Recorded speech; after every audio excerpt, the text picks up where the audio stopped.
तिच्या चेहऱ्याकडे बघा, कसं चेहऱ्यावर बघा, बघा लवकर. एवढी वर्ष 150 टन फेरेन लवली थापलीसा, काय उपयोग झाला का? नुसतंच नवऱ्याला म्हणताय अहो मी कशी दिसते बघा न कशी दिसते बघा. त्याला जर तुला खरंच सांगितलं तर उंदरासारखे त्याला मारत बसशील आणि निदान 1 महिना त्याला गिळायला घालायची नाही. म्हणून ते तुझ्या नादालाच लागत नाही. ते म्हणतोय तुझ्यासारखं या भूतलावर कोण सुंदर नाही.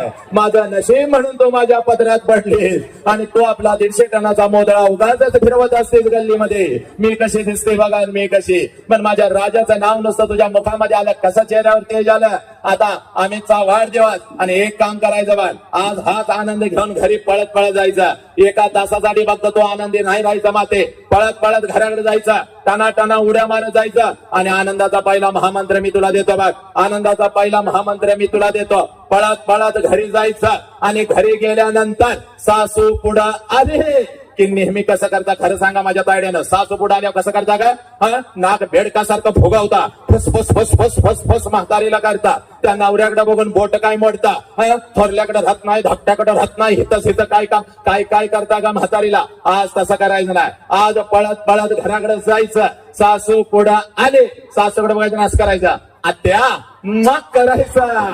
म्हातारीच्या गालाचा मुका घ्यायचा.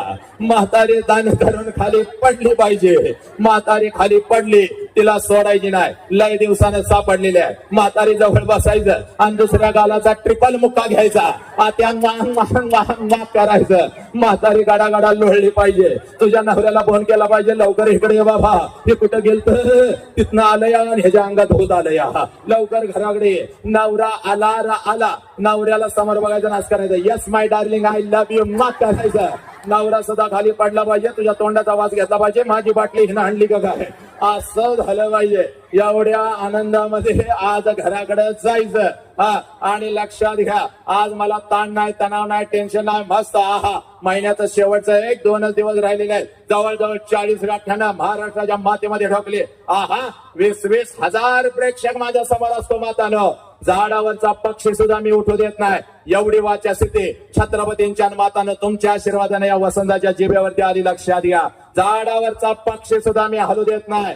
पण इयत्ता 1ली ते 4थीची कार्टी जर माझ्या समोर आली तर मात्र माझा हातपाय लटलटायला लागतात. कारण हे कार्टी कधी काय करतील याचा अंदाज नाही. अनेकांची व्याख्याने यांनी पाडली.